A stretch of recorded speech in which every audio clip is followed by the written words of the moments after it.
I want everybody's cooperation. Listen to me and interact and maintain silence. Make your mobiles mute. So let us now start with verbal communication. So can anybody tell me what is verbal communication? Simple meaning? It is a moving voice sound. Yeah, it has the process of communication which involves sound produced by means of words. That is also in turn because of talking, listening, reading, writing. So all these are the different forms of verbal communication. Okay.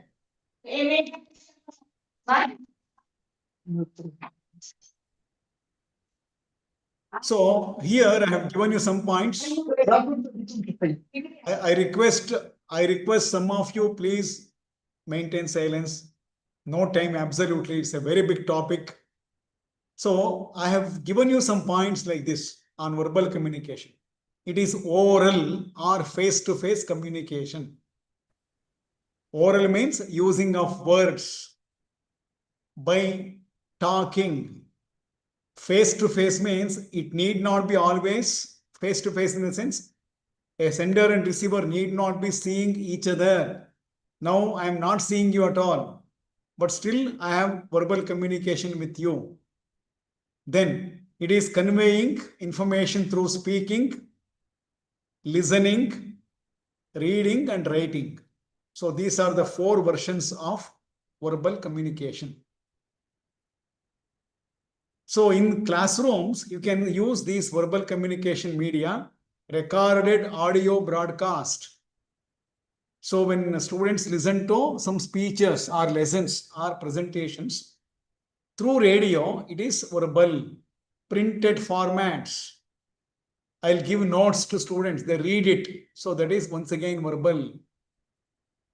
I text a message in my mobile and you are going to read it out in your mobile. That is verbal. You are seeing all these points on your screen. That is verbal. I hope you understand. I send an email to you. I have typed a text matter, email. So you are reading the mail. That is once again verbal communication.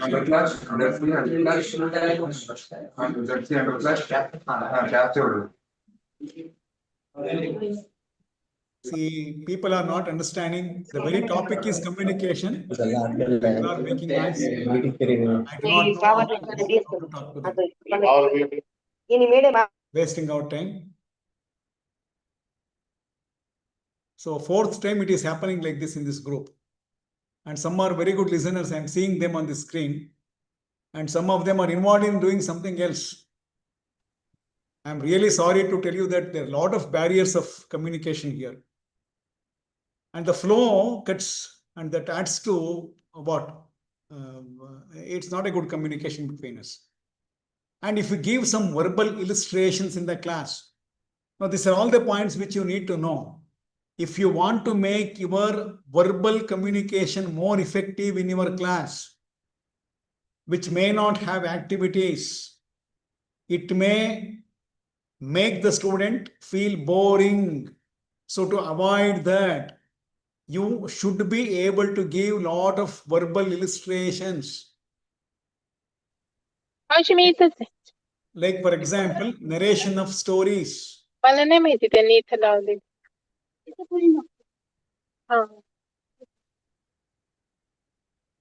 Narration of stories. See, earlier, the teachers who did not have trained with B.Ed or M.Ed, but they used to give a lot of verbal illustrations, like songs, riddles, stories, presentation of a story, or narration of a story, episodes, singing. If you sing a song, it is verbal illustration. If you read out a poem, it is verbal illustration. Biography. See, if you are talking about somebody's life, it is biography. If you're talking about yourself, autobiography. Recitation, reading of text, either in the notes or in the textbook, writing contents on the blackboard, giving some verbal examples, conducting quiz, oral puzzles. Now, all these will become what is called verbal illustrations.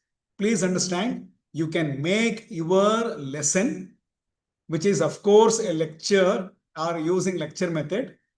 To enhance the effectiveness of your lecture method, you can go for these kinds of verbal illustrations. My dear friends, I don't know whether you know it or not. Learning occurs in a student in 3 different areas, which are called domains. Teacher educators who are working in the colleges of education will be knowing about.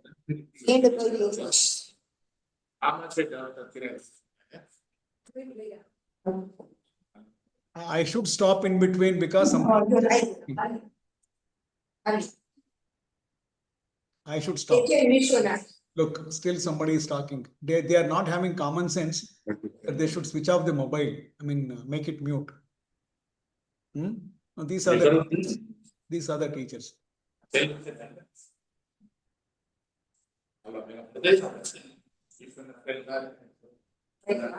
So you can mute them from your end, sir. Do it. That is what I should do. Okay.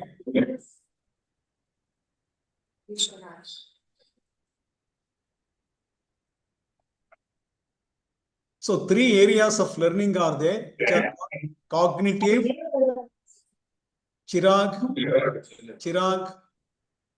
Madhak, 38.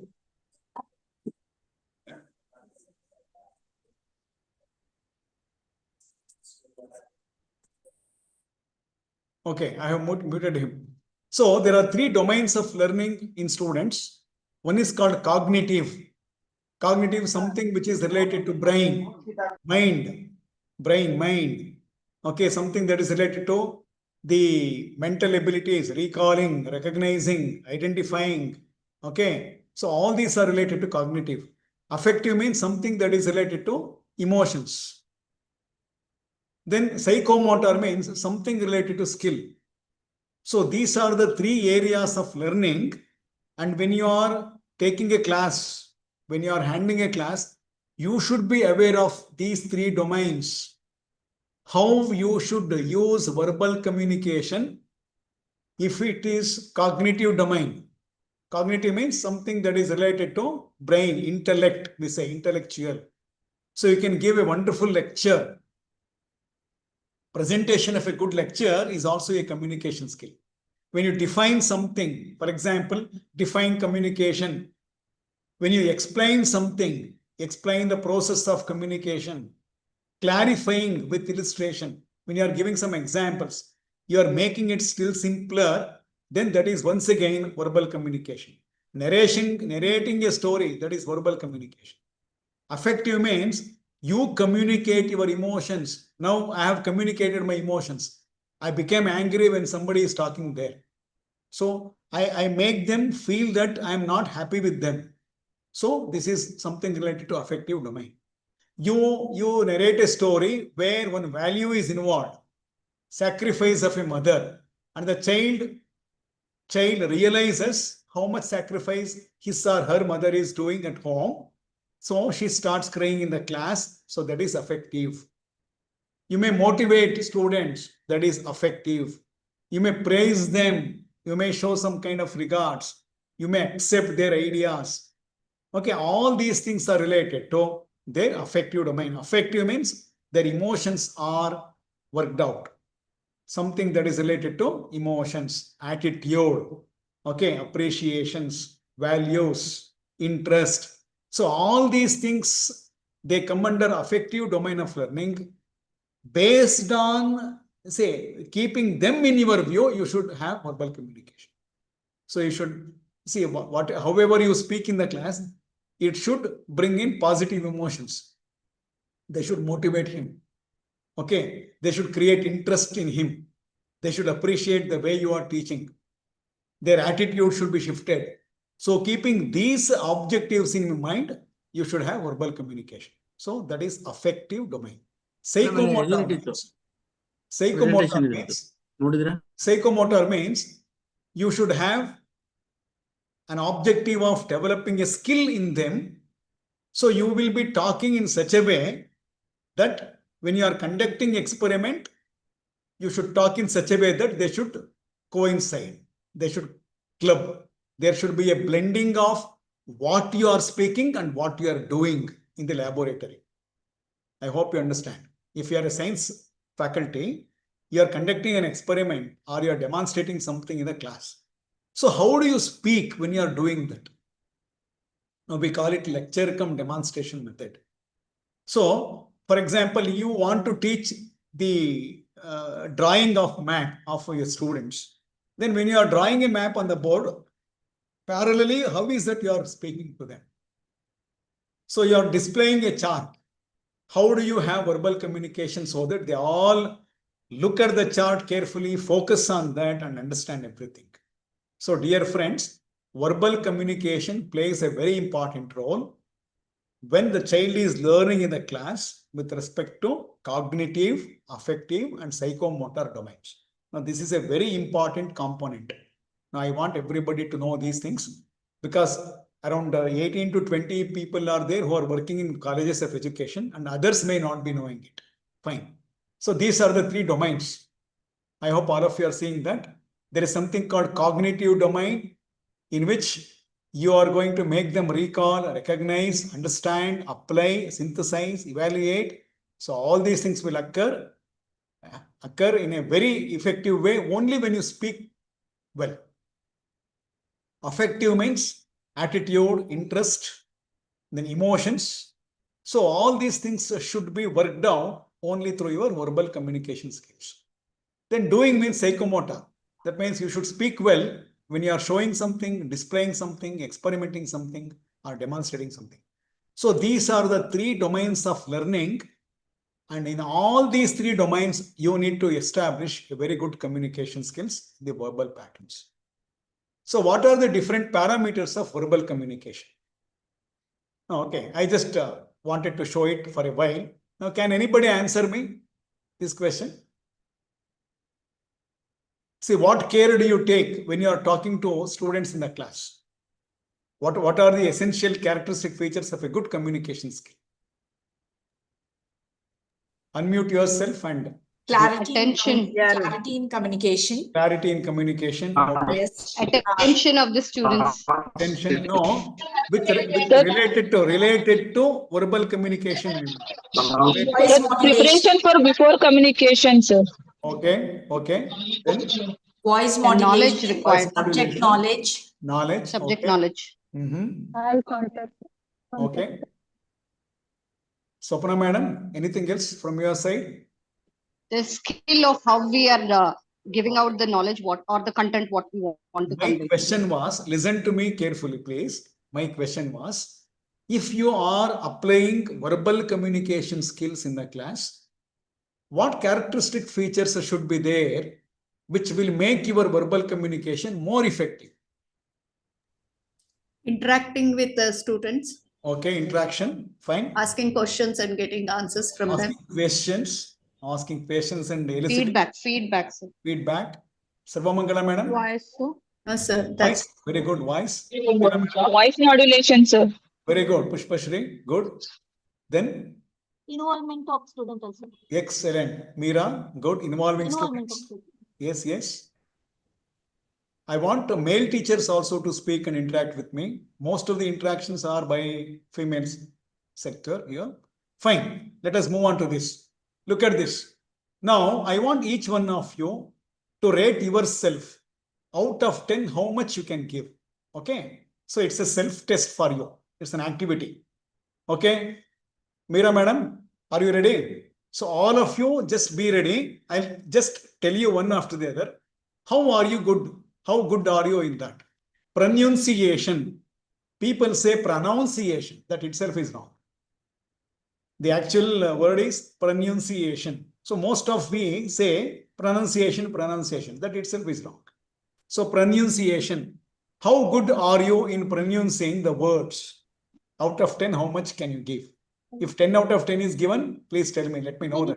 Many time I lack. I just missed so many words how to spell. But Okay. I do it with Google and just get what is the exact pronunciation. related words. Pronunciation. Yeah. You committed an error again. Yes, Pronunciation. definitely. Now remember, spelling is related to pronunciation, but many a times Though you are not good at spelling, you may commit spelling errors while writing. You will not commit, spelling errors while reading. Okay. So pronunciation is a big problem. It varies from place to place. See, Sha is pronounced as Sa in rural areas of Karnataka. Okay. La, la, A, Ha, H and A. Okay, like that. Clarity. How many of you always give 100% clarity in the very first attempt? Have you not been asked from your counterpart to speak it again? Can you make it clear? You're not clear. I'm not clear. Something like that. They don't want to. They should not ask. Conciseness means what? Speak less, but it should give full information. That is called preciseness. Sankshiptate. In Kannada we say Sankshipt. English, Hindi mein Sankshipt. So conciseness means use minimum number of words. Let the length of the statement be less, but that should be able to give full meaning. Then completeness.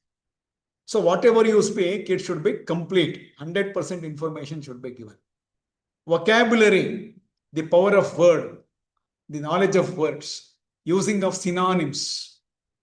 Remember, my dear friends, if you want to become a very good teacher, see that your vocabulary is very good. Let me tell you, my dear friends, all of us are very lucky. We have got human beings, the birth of human beings. Many other animals and plants, they don't have this kind of capacity to communicate. We communicate every pain, pleasure, whatever it is. But animals feel pain, but they don't know how to express it, how to talk to you. They don't know. So when you are human beings like this, the two you are teachers, see that it is a golden opportunity for each one of us to develop vocabulary. So we should be very, very effective verbal communicators. So confidence level should be maximum. To have confidence in using or in teaching, what should be there? Very confidently you are supposed to teach using verbal communication means what should be there? Should be very good with content. Excellent. Content competence should be at high. Then you should have good language. You should have good voice. You should have good body language, expressions on the face. You see, using of good words, right words at right time. You should have articulation, good articulation. When I am supposed to use what kind of words, how to connect different points, when I should begin and how should I carry it out and how should I end it out. So that is what articulation is. See, many a times we fix up lawyers and advocates. Though you know your own case, you cannot articulate the matter in a convincing manner in the court in front of the justice, So that is why we appoint an advocate, because he is good at articulating whatever you have in your mind. So for articulation purpose only, we fix up a doctor or an advocate like that. So voice modulation, intonation, that is change in the speech pattern. Tone is very important. My dear friends, think about it. If God has given to you a very good tone, vocal cords, good voice, you are very lucky. All good teachers will speak in such a way that even the last student of the big auditorium will be able to will be able to listen to you with utmost distinctiveness. Utmost. Remember, 90% of the effectiveness of your teaching depends on how is your tone. How is your tone? Speak in such a way that you appreciated one of your own teacher because he was very good in using the language or his voice was good. In the same way you should speak. Then style of using the words, it is called ascend. You can't say earth, E-A-R-T-H. You should say earth. You can't say flower, F-L-O-W-E-R. You should say flower. So accent varies from person to person depending on their formative exposures. No, what kind of schooling you had during the middle school level? Did you study in a village? Did you see in a rural school where the teachers were not good? The teachers themselves were lacking linguistic skills. So you do not know how to pronounce. So your accent or style of speaking may not be accepted by students. So please understand, there are so many versions of using word. See, flower is the sexual part of a plant. We say flower is a sexual part of a plant. So accent is different. So depending on the nature of your listeners and the audience, you need to decide what should be your accent and style of speaking in the class. If your target group is rural side students, then you should be slow. Use textual accent which depends on the spelling. FLOWER, flower. So it's correct. So if the students are very good, you say flower. Flower is different and flower is different for a particular student. But urban students who are exposed to convent education or English medium schools, they will go with that kind of stylish language. Others will feel it very difficult. So language is a very, very important asset. Please listen to me. Better not to have conservation on your mother tongue. Mother tongue, mother and motherland. These are the three things which are very, very important for us. Very important. But in addition to mother tongue, it is always better to know many more languages. At least Hindi, which is our another language which is spoken across the country. Okay, Rashtriya Bhasha, we say that. English is a corporate language which you need if you move out of the country, or within country also it is necessary. You may not believe there are so many schools in corporate cities today, corporate schools, where languages of other countries are being spoken. Other countries are being taught. Spanish, Chinese language, German language, like that. No, acquisition of one language itself is an asset. Let me tell you that. More languages you know, more comfort zone you will be in. More comfortable your life becomes. More secured you are. So using of language is very, very important. Interaction. See, the only thing which makes classroom teaching very interesting and learning very effective is if the teacher is interactive, then the students will enjoy. Then if you come to non-verbal communication, look, now these are the faces. Some of you are like this. I'm saying Meera madam like this, one of the faces like this, not able to understand. Now she's very happily smiling. So this one may be like that. Okay. So these are all some pictures or pictorial representations where you can see the expressions. Can anybody tell me what expressions they are giving you here? It can be called body language also. Facial expressions is a part of non-verbal communication. Anybody, first one? What is this? First question. Exciting and enjoying. Exciting and enjoying. Yeah. Not able to tolerate the irritation, is that? Oh, yeah. Yes, sir. Yes. But the expression of face is like a little bit smiling also, you know. Yeah. So that pain is not there. Yeah, more of pain is not there. excitement. More of excitement. That's right. Then here it is again very surprising. Something amazing, shocking. Shocking. Then Anxiety. Anxiety, sir. Anxiety, fear. Okay. Now, why I am showing you these pictures is the same picture can give you differential or different type of opinions. Now, it's very difficult to classify and assort or identify what actually the facial expression conveying. Did you understand? So most of the times it is conglomerated, synchronized. It is not possible for us to clearly and specifically do that. What about this one, third one? What is it? Thinking, sir. Thought process. Thinking. Okay. Like Thought process is going thinking, on. but confused also. Okay. Looking. Pushpa madam is scratching her head using her pen. What does it say? Observing also. It's like observing also. Observing. Yes. Then happiness. Next one is given up happiness. something. See, you can just see which face do you like here? The same girl, of course. Which one is more appreciated here? The center one. One second, on the center one, that smiley face. Middle one, sir. Now the males are becoming active now. Male teachers are becoming active after saying. Take it on a later side, okay? Let us all enjoy the session. I'm not, angry on anybody here. Please enjoy the session. Okay, fine. Now, all these things, like facial expressions, which is a part of verbal communication. Fine. Then, three languages of non-verbal, I'm sorry, that is non-verbal. Three languages of non-verbal. Somebody said in the pre-T session, sign language. No, non-verbal communication means not using words, not speaking. It is only through body language. The other ways of communication, other ways of communication which do not involve talking, do not involve talking.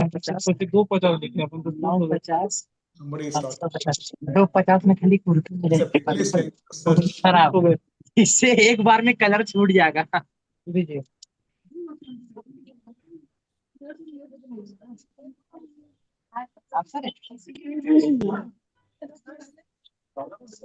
Just please mute them from your side, sir. Searching for them. It's a big अच्छा mistake. मार रहे हैं. हमको लगा डालते हैं. नहीं जोड़ दीजिए, कोई दिक्कत नहीं. कैसे No one is seen here. दुपट्टा ठीक है ना? इसमें नहीं करेंगे. 5 page 7 page 5 page Please stop talking. 7. Varsha K, 89. Varsha Kumari. Varsha Kumari. Okay. Sign language. Come back. Our communication is not being good because of these barriers. Under non-verbal communication, we use these three words. One is sign language, using of signs, using of actions, okay, using of actions. Ranjit, MC, is talking. Then using of objects. Your signs, your actions, and your objects being used, they should communicate. You understand? So that is what it means. Let us see what is sign language. So using of words, numbers or punctuation marks are deliberately replaced with gestures. I don't want to use word. Be silent. Don't make noise. I don't want to use these words. So what do I do in the class? What do I do? I just close my mouth and keep my finger on the mouth. Stop talking means like this. So without using words, so I want to ask, what is the question that you have? Like this I use. So instead of using words, you use signs.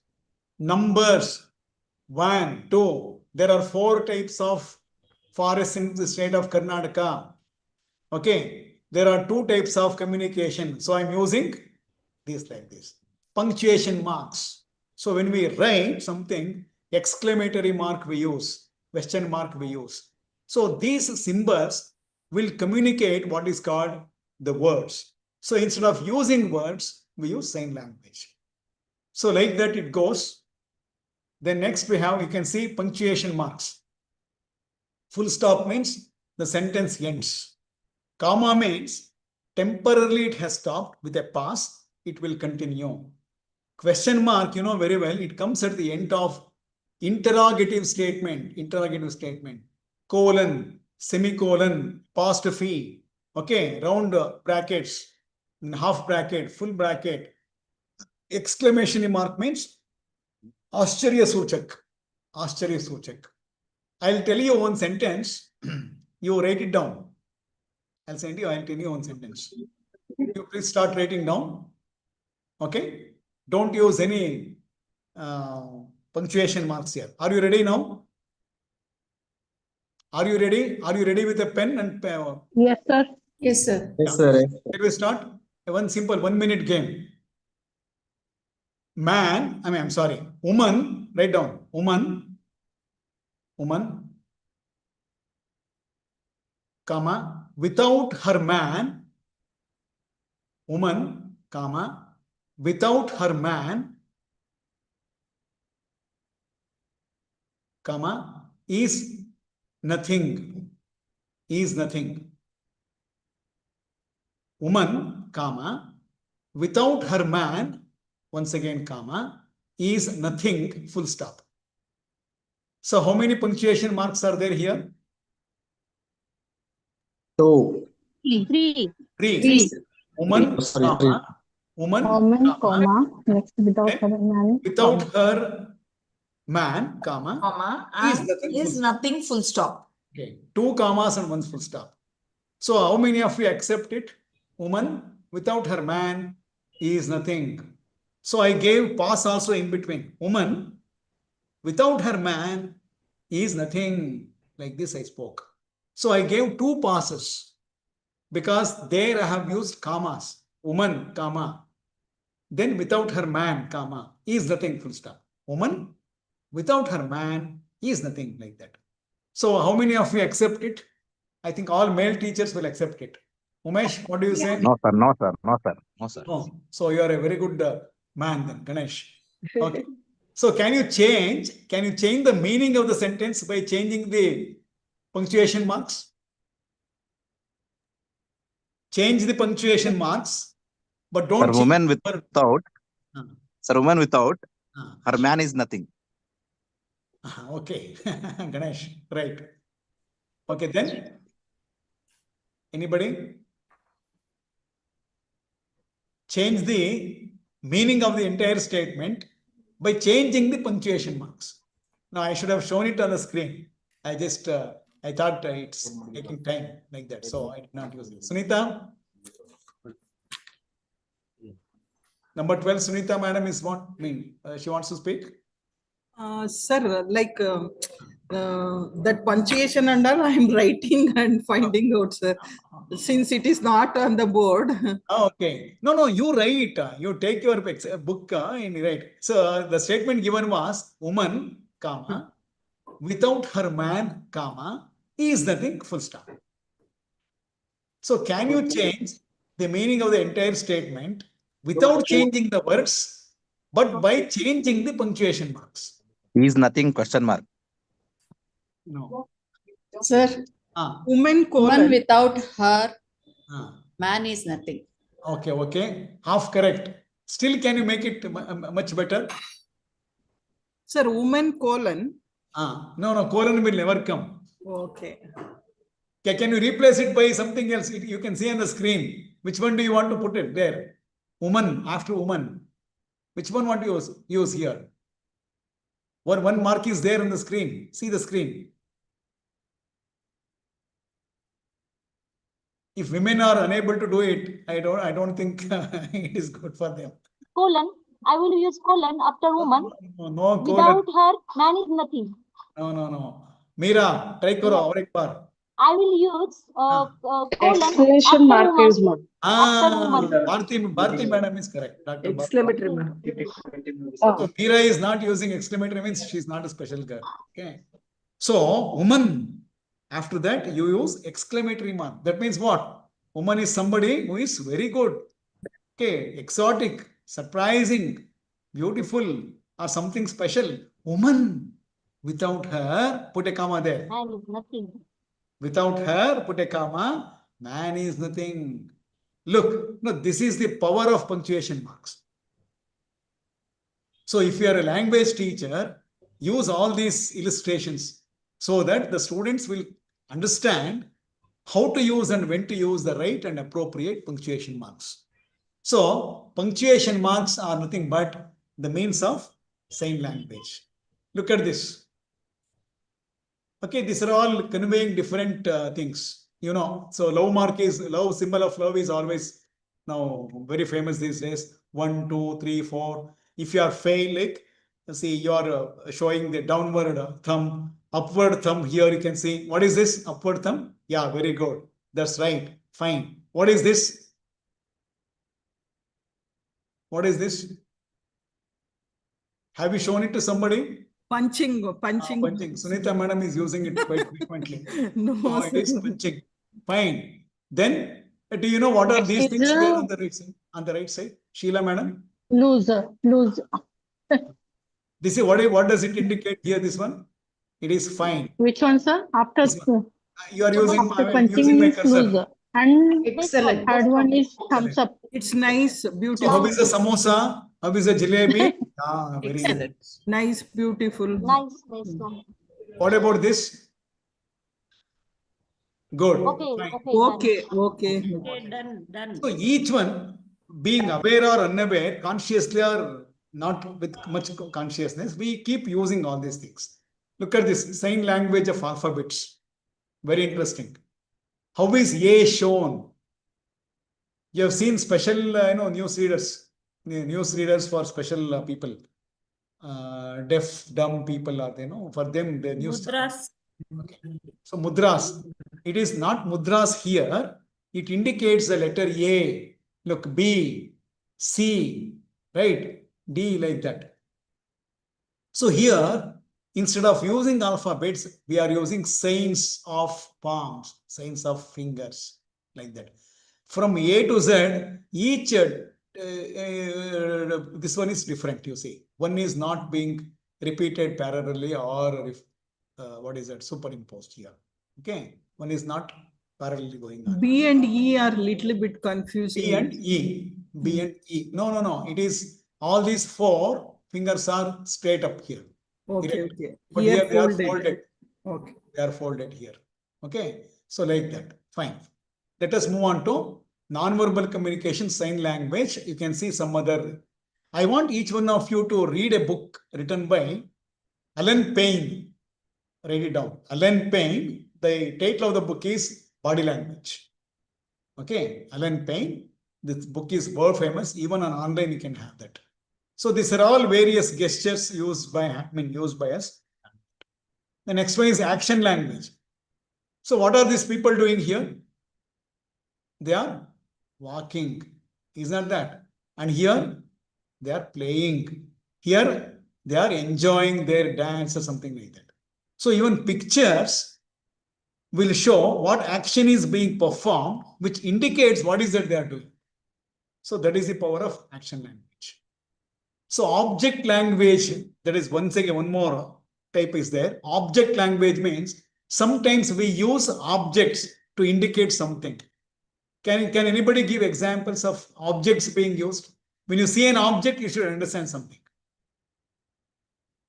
When you see an object, you should understand something. Object means materials. There is a dustbin. What is that they convey there? Waste. It is the corner where the dustbin has been placed, to which you are supposed to put all the waste materials. Right? Is that clear? There is a symbol written on the tap. There is a symbol written on the tap. What is the symbol that is written usually on the water tap, above the tap, on the wall? Don't waste water. Save water. Yeah, save water, like that. And there is something where the horn is blocked. You have seen on the roadsides. So don't sound horn. And you can see a board where children are running with the school bag. So that is a school zone. Right? So you need to be a little slow. Like that, sometimes actions will speak, sometimes words, sometimes the pictures will speak, sometimes the objects. So communication using material things, that is called objectics. Look at this word. What is objectics? Objectics is a parameter in non-verbal communication, which includes conveying of a message or understanding of something when we use objects. Now there is a picture, there is a fire extinguisher. So there you should see, here there is a fire extinguisher. It should be used whenever there is an accident of fire, like that. So all these things there. Now object language we can see here. What is the left side picture shows? Now, there is a board like this. What does it indicate? What are these objects related to? There is a knife here. There is a time watch. Okay. What do you see when you see the dress like this? School uniform. Uniform only, madam. Going to These are the students. Okay. students. It is uniform only. So what is the object here? Don't worry about this left one. What is the object of communication here? Happily take ready this- to go school. Yeah, you take this right side picture. There are 3 children standing here. Don't worry about the 2 other people standing behind. Now, what are the objects which are conveying you some information from this picture? Now, Their these are the. bags, Yeah. They're ready to go to identity school. card. Is it they are ready to go to school or coming back from school home? I think ready to go to school. to because school. they Because they're happen fresh. to stand in a bus stop. Yeah, they are fresh looking, not like you. Yes. So they are now going to school. They are happy also about it. Is that going Yes. to school is? No, some children are very happy, sir. They would rather, they feel they rather go to school. Yes, madam. Yes, madam. Sandhya, madam. Correct, madam. Thank you. Okay, you can see the objects are school bags. Okay, school bags. There Identity is a card. backpack. There is a uniform. Identity card is there. There is a neck. Identity card. What is that? ID card. But these 2 kids don't have ID cards. So do you mean to say that they are not students? They are also students. But additionally, this fellow has an object which clearly tells others that he is a obedient student. Right from home, he wears the identity card. But these 2 children, when they go to schools, when they reach the schools, they wear it. Okay. So this itself, having an object here, not having an object here conveys a different information. Do you accept it now? These 2 are not very serious students. They are grown-up students. They know that only in school, ID card is being used. So they don't want to expose themselves on the roads wearing the ID card, making all other public people understanding that they are the students. But this fellow is still young, fresh, getting into school for the first time. So he's very obedient. Like all of us when we were in primary schools. So using of objects to convey some information is called objective. Okay, forms of non-verbal communication. Look at this very beautiful part of it. Non-verbal communication means you are not using words. You are using only signals. You are using only body language, signs, actions, something like that. Now, there are 5 to 6 forms of non-verbal communication. Can anybody tell me what proxemics is? What does it deal with? You can talk to me about anything here. Before I go to the next slide, I want you to think. Have you heard about these things earlier? No. No, sir. No. Anybody has heard about all these parameters of communication? Abhishek? Yes, sir. I think kinesis, Ah. then articraft, and Okay.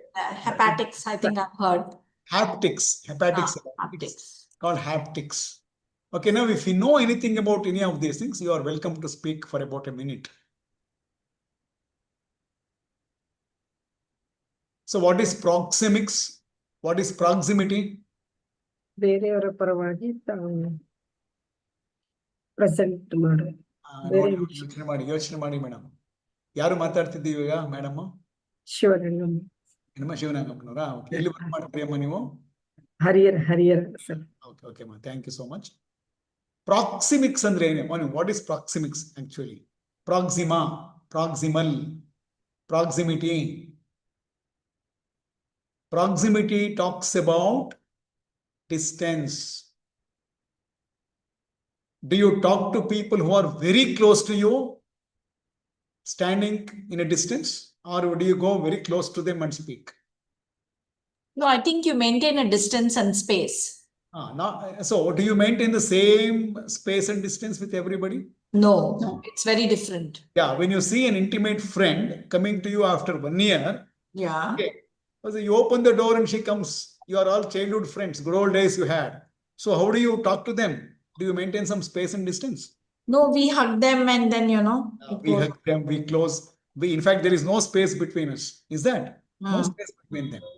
When you see a strange man, for the first time, he is opening the gate. So from being inside only, you talk to them, though he is outside the compound. Okay, you maintain distance because he is strange. So how do you talk to your students? Do you go very close to your students in the class?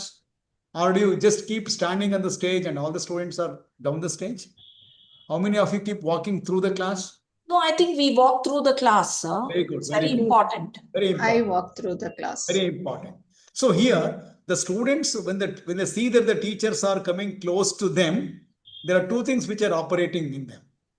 Okay. One, they become alert. They become alert, looking at the teacher coming very close to him or her.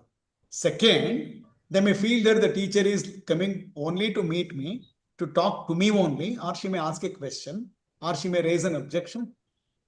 Then third one, which is operating maybe, oh, the teacher is very close to my proximity, I mean, very close means, yeah, I like her. There is a kind of energy that flows from one person to another person. There's a kind of resonance that works, that operates when you go close to the students.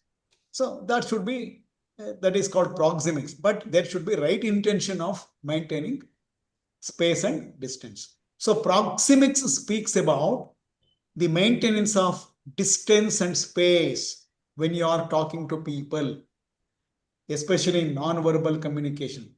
Now, for example, now what I have is verbal communication. I'm in Mysore, you are in different parts of the country.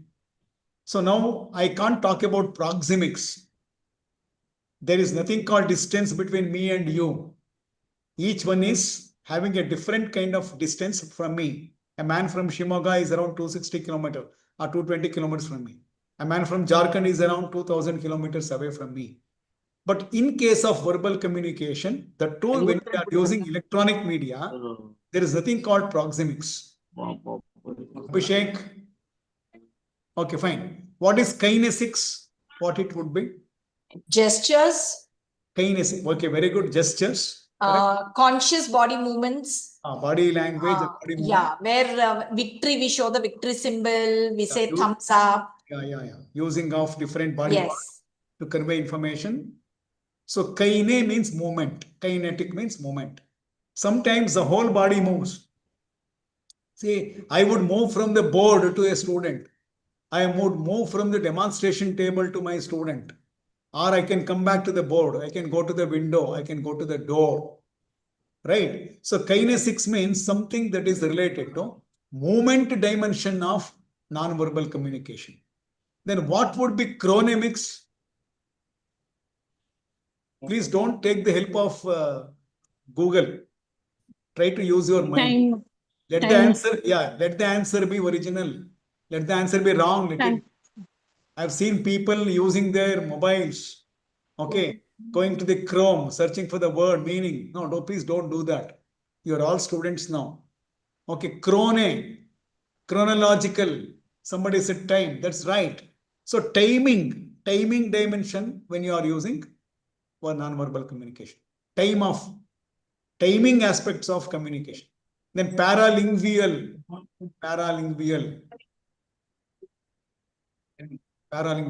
Using something in parallel or when language is not being used. We'll come to know that about little later. Articraft. Anybody knows what articraft is? Articraft. Something like jewelry and any materials which you wear, which you use, which convey a kind of communication. Yes. Okay, which convey a kind of communication. See, I think you must be knowing about fancy dress competition.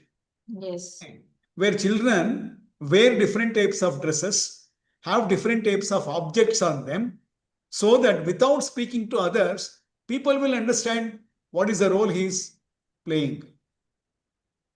So, articraft. Haptics. Somebody said hepatics. It is not hepatics. Sorry, yeah. Touch, sir. Touch and feel. Very good, madam. Correct. You are right, madam. So, touch. The magic of touch, we say. Sparsha. In psychology, whenever we want to praise, whenever we want to give a reward for right answer, we give a magical touch. Patting on the back. Patting on the back, for example. That simple touch for a moment, for a second, will bring a lot of energetic changes in the body and mind of a student, especially in the spirit of a student. So that is the magic of a sparsha of a good man with right intention. That is all the more important. Is that clear? Now we shall move on to that. So first one is proxemics. Here is the details about it. So proxemics means spatial, space. Deals with how we use space to communicate message. Distance between the persons conveys how people relate to each other. If I'm standing very close to my friend, so we are very intimate, something like that. Little distance I maintain, we are not that intimate. Very far away, I've been talking to a person from, that means not at all intimate, something like that. So Edward Hall, so he did a lot of research work on these things. He gives us 4 kinds of distances or zones around the individual. Is it okay for you? Are you able to understand? Do you understand what I am speaking to? Yes, yes, sir, yes. You can Yes, see sir. the literature also on the screen. Intimate space. Intimate space. 6 or less than 6 inches. So whenever you want to speak to your close friend, that too when you are sharing a secret, you are just within 6 centimeters or 6 inches. I'm sorry, 6 inches. It is not actually 6 or 7 or 8 or something like that. Something like that. It's not very specific and rigid. Then, so when you are sharing a secret with your very close friend, you maintain this distance. If it is more than 6 or less than some 8 to 10 inches, it is confidential. You never make use of a scale and understand. Okay, you can't take the measurement and stand. Literally, you are not using such kind of devices here. So it's only a kind of generalized version. Second thing is personal space. 1.5 to 5 feet. So close relationship or friendship. So if 2 persons are standing with a distance of 1.5 to 5 feet, they are closely relatives, or they are closely related, or they are close friends. Social space in a society, in a community, 4 to 12 feet distance. So it can be business discussion, or in your school or college when you talk to people, your colleagues or somebody like that. Though your colleague is very close, many a times you maintain some distance. Okay, that is called social distance. So this depends on where exactly you are communicating. Where exactly you are communicating. Okay, if it is a school, though you are very close friends, since it is a society, since it is a community, you maintain social space. If it is at home, you may maintain intimate space. Public space means when you are on the road, when you are in a public place, you may stand almost 10 feet or 12 feet away. That is when you are talking to people. Umesh, Umesh ಯಾಕೋ ತಲೆ ಕೆಡಿಸ್ಕೊಳ್ತಾ ಅಲ್ವಂತೆ ಗೊತ್ತಿಲ್ಲ. Okay, fine. So did you understand which are the 4 spaces here? Intimate, personal, social, and public. Now this cannot be taken in a rigid way. Fine. You can see here, this picture beautifully denotes the 4 types of distances. You can see in the beginning, husband and wife, when everything is right, intimate distance or intimate zone. Person. Okay, here you can see personal. Then here social distance. So from here, center, you are seeing this. So here within the core zone, it is intimate. And these are all buffer zones. Next to the core zone, you have personal zone. Next after that, social zone. And far away from intimate zone is public zone. Is that clear? No, this is only something which is neither hypothetical or not based on research surveillance. It can be a general and common sense like. And another way of representing here, a man is standing here. Let it be you. It can be Swapna, or it can be Archana, or it can be Tipeswami, whoever it is. So you're standing here. How many of the people you have who come under intimate zone? Your husband, your wife, your children, your mother, or your parents, or your very childhood close friends, intimate friends. So they all come under this.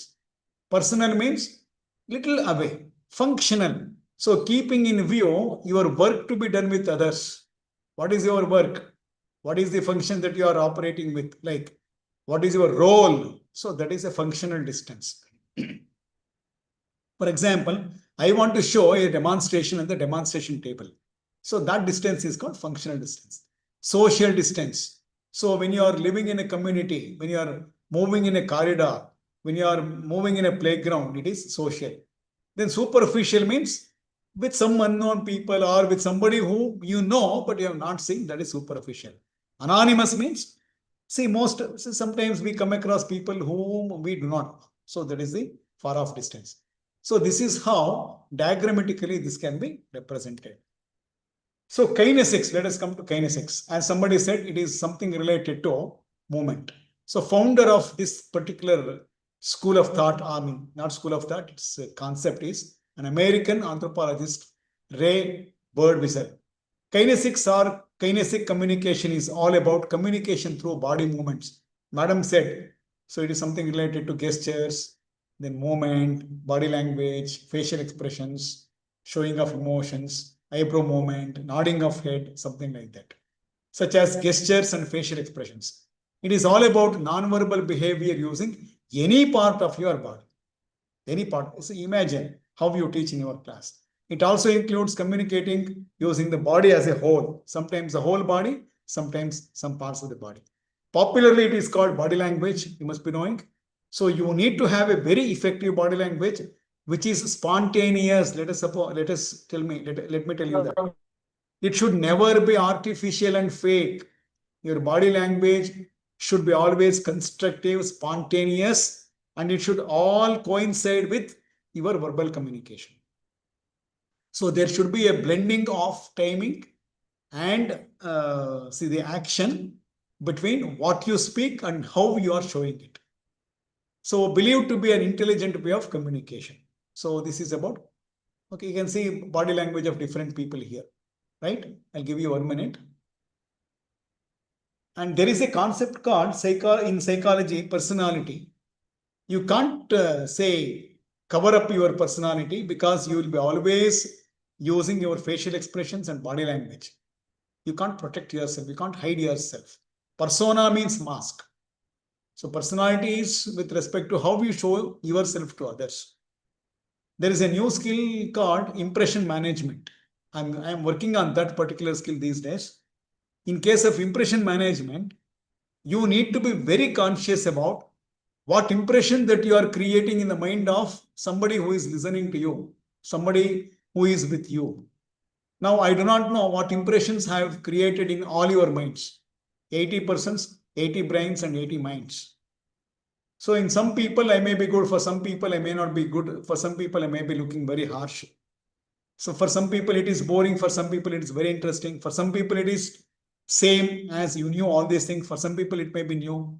For some people, it is something which is extraordinary like that. So whatever it is, I should be always very conscious about what impression that I am creating in the minds of my counterpart like that. So body language is non-verbal communication, using of posture, gesture, movement, facial expressions, then eye contact. Okay, all these things will come under body language. Exists in both animals and human beings. So it is a very important part of communication, but most of the times it happens without our awareness and consciousness, right? Like that. Now, some of the pictures I would like to show very fast. I take only 1 or 2 seconds for each. Arms crossed, okay, below the chest like this. So being defensive means that being defensive, disagreement with opinions and actions of other people. No, I can't spend around 2 minutes or 3 minutes on each slide as the time is coming close. So here, a person is putting her fingers on the mouth, or the nervousness, stress, or insecurity. Many people bite nails without realizing they have the habit. Unconsciously, they do that. In fact, I had an attender in one of the colleges where I worked earlier. He used to always bite his nails. So, in psychology, we have our own interpretation on this kind of gestures. Then hand on cheeks, lost in thought. In fact, I'm seeing some of you with this kind of gestures right on the screen now. I don't want to name the people here. Lost in the thoughts, considering something else, of course, in deep concentration. Okay. Fine. Then finger tapping, or you can see that tired or impatient while waiting. When you are saying, yes, who is that? ಅವಾಗ ಏನಾಗ್ತದೆ centralise ಇಲ್ಲಿಗೆಲ್ಲ ಬರತ್ತಾರ ಆ ಥರದ್ದು ಮಾಡಿಸಿ ಎಲ್ಲ department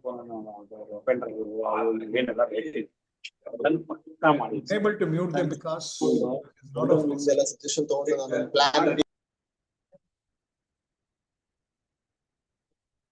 No, they stopped. Okay, finger tapping. See, for example, we are waiting for somebody. Normally we use this, of course, without our consciousness. The touching at the tip of the nose, disbelieving, I'm not believing, rejecting, or lying about something. Then brisk rubbing of the hands. Hands are cold, excited about something, waiting eagerly, something like that. But we need not accept all these things specifically and very rigidly like this. So this is a control of authority or being super dominating. Normally bosses and other authorities use this. Then open palms. No, how to stop these people? Somebody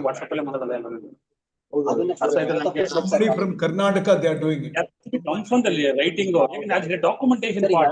Last 1 year ಪಾಠ ಮಾಡ್ಬೇಕಾದ್ರೆ ಎಷ್ಟು ಜನ ಬಂದು ಗೊತ್ತಾ? ಅದೇನೆ ಹೇಳಿ ಯಾರ ಹತ್ರ ಇದನ್ನು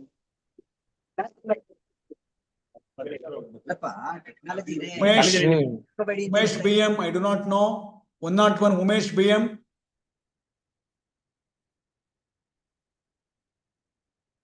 Okay. So here, open palms. This gesture is a sign of honesty. I am right. I am open-minded, something like that. I am sincere. I submit myself. I am innocent, something like that. Then here, hand on hand, head on hands. I am doing this right now here because some people are talking.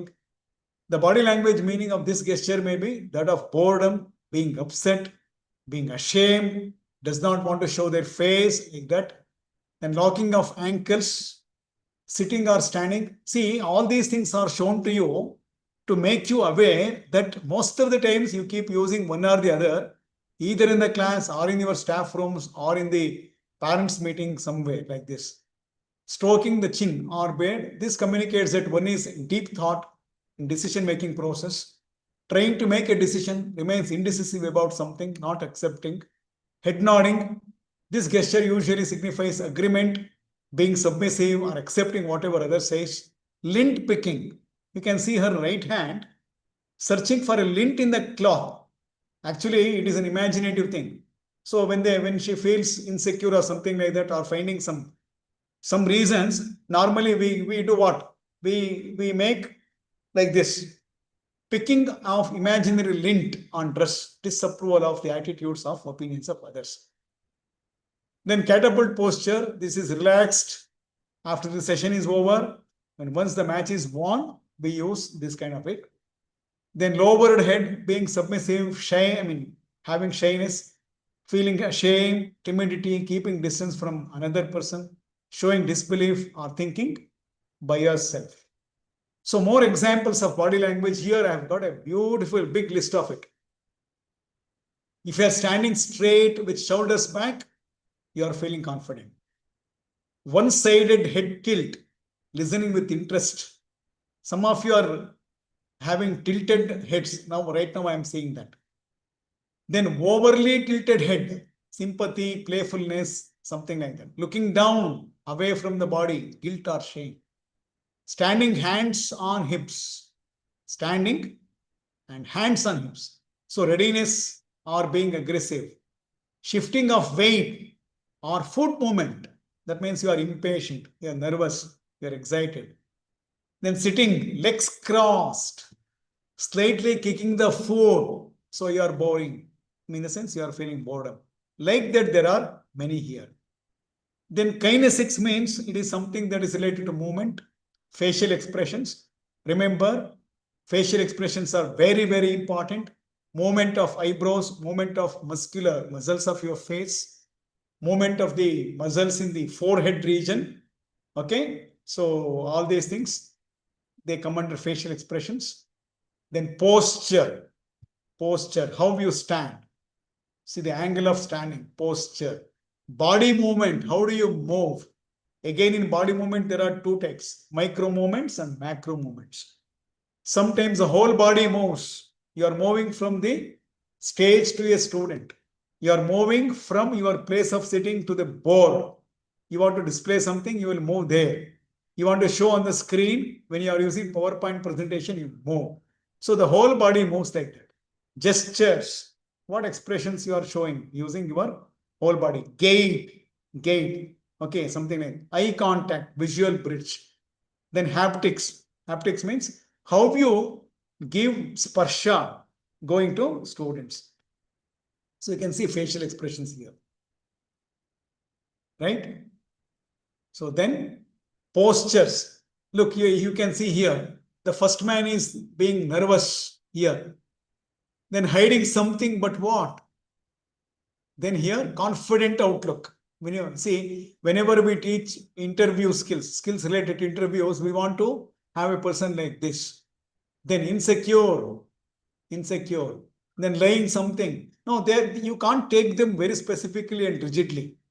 Then here, you can see do's and don'ts. So sit up straight like this. Okay. Maintain eye contact whenever you are sitting in an interview. Smile and be enthusiastic. Show that the other person feels that you are enthusiastic. Remember, there are 3 fuels for a man. 3 fuels which make them very active. Number 1, inquisitiveness. Kutuhala Kannadadalli. Curiosity. That is very important. Please keep showing all these things whenever you come across people who are above you, from whom you need this one. So inquisitiveness means curiosity. Then interest, asakti, interest. Then spirit, enthusiasm. Enthusiasm, inquisitiveness, and interest. Now, these 3 are very, very important. You need to keep showing these 3 whenever you are, whether you are standing or sitting or walking or talking to somebody. And be smiling with enthusiasm. And use hand gestures. Don't slouch, stay, frown, fidget. Frown means aklusadu tumba. Showing the other person that you are having less interest. Okay, something like that. You be very conscious about how you keep. So body movements here, you can see all these things are known to you. I need not spend more time on these things. Gestures. Okay. Then eye contact. I think you have seen people not talking to you or talking to you without having visual contact. When somebody is talking to you without looking at you, that means they must be lying. They don't want to see. So that is why please keep inform every student to keep looking at you. Teach to them only through visual contact. Though you are seeing all of them for a moment, all 100 students, but they should constantly keep looking into your eyes. So keep looking into the eyes is very important. Whether you look at them or not, they should keep looking at you. Because they all look at you because you are a single man. But you need to look into the 100 people's eyes. That is very difficult. But at least once you should establish a visual contact, at least once with every student in a period of 60 minutes. Please bear this in mind. No student should go out of the class thinking that my teacher did not look at me even once. That is very bad. Is that clear? Okay, fine. Next, haptics, language of touch. So you can see that there is an intimate distance here. You can see that when parents hold the hands of the children, a lot of energy comes. Here, an old man is being handled by a nurse, by a doctor, by a daughter or by a son, by a friend. This is how. Look here. When you meet a person for the first time, when you get into the hall, so this is how you should. When a doctor is consoling a patient, so this simple touch develops a kind of or improves a kind of confidence. Now, these are the very intimate friends. You can see that here. Fine. So, chronemics, timing, when you are supposed to use that time. So, Thomas J. Branu, a professor of communication at Radford University, coined the term chronemics in late 1970s to help define the function of timing in human interaction. So, timing is very, very important. Fine. Then chronemics, of course, this is only a slide which talks about paralingual, vocalics. Paralingual means vocalics. Here, this is something that is related to how you speak. How is your voice pattern, voice modulation, where you are giving a high pitch, where you are giving a low pitch, where you are highlighting, where you are repeating, how you are modulating your voice, how you are conveying your emotions through stressing. So vocalics means something that is related to the sound used by the vocal cords. Sunita madam, Sunita.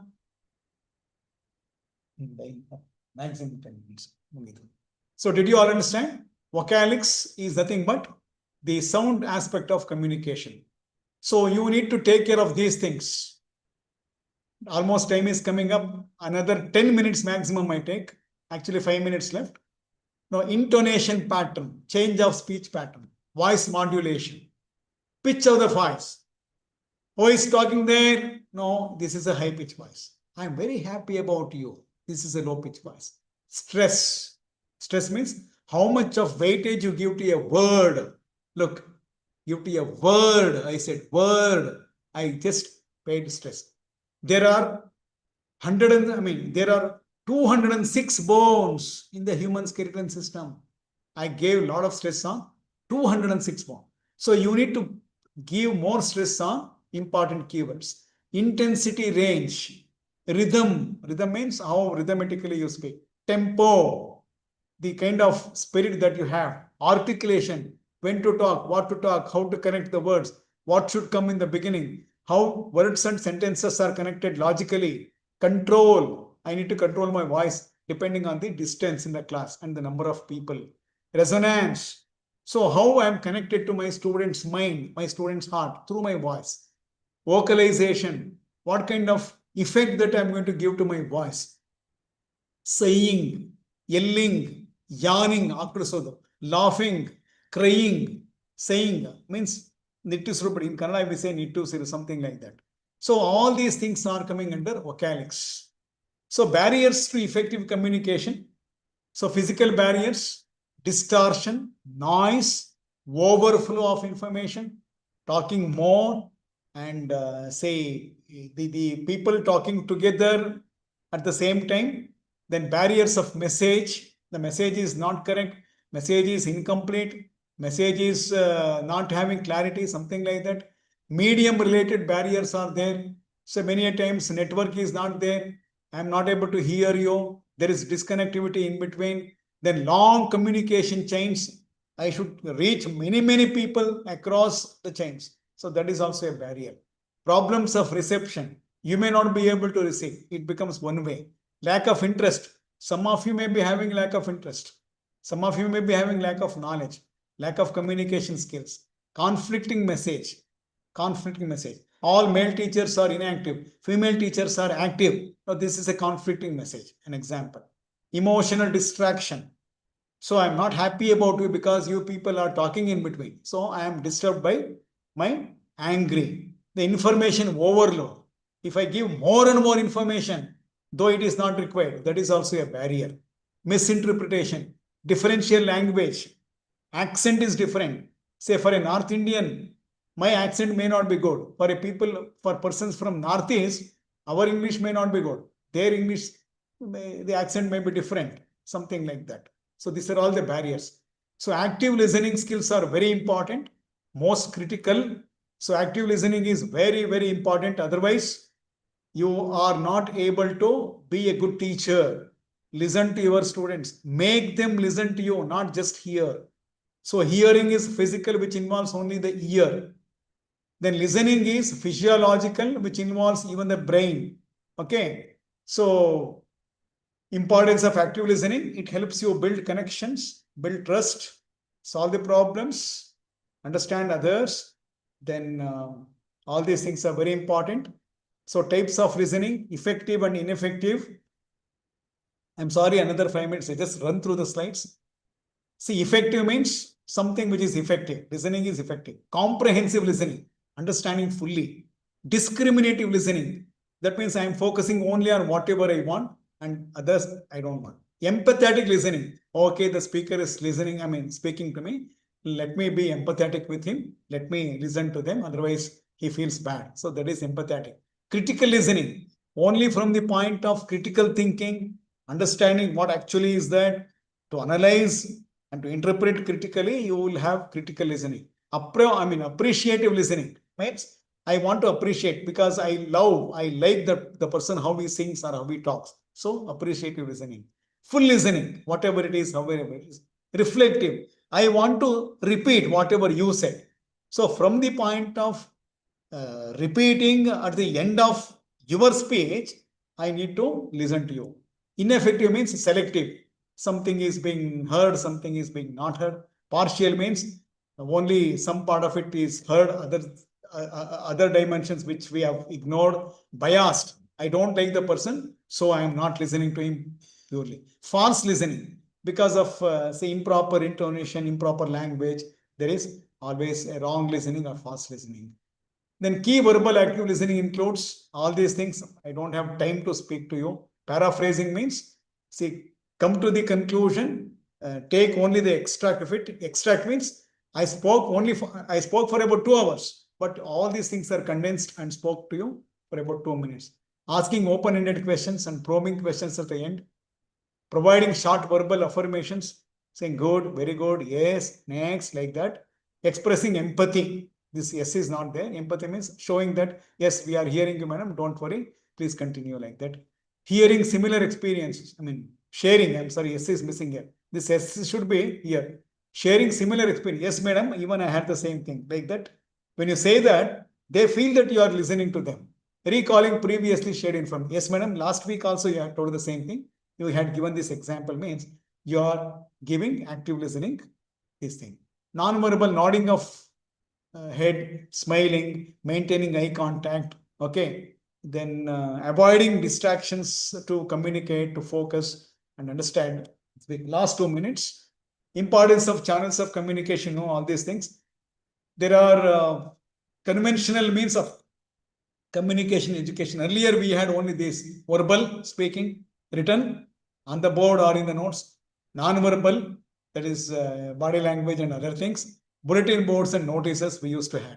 But now we have got modern means of communication, digital platforms for learning management system. We are using social medias in the education system. We are using emails. We have got a number of messaging apps. We have video conferencing in higher education. We have webinars and podcasts. So all these things are there. So modern channels of communication are very advantageous. Umesh, Umadevi. Yes. Last 2 minutes. Have patience. So modern channels, no, they overcome geographical barriers. Now I am reaching all of you. I am in Mysore and I am talking to 80% from 80 different places across the country. So geographical barriers are overcome. Whether it is rainfall, whether it is thunderstorm, even then we are able to communicate.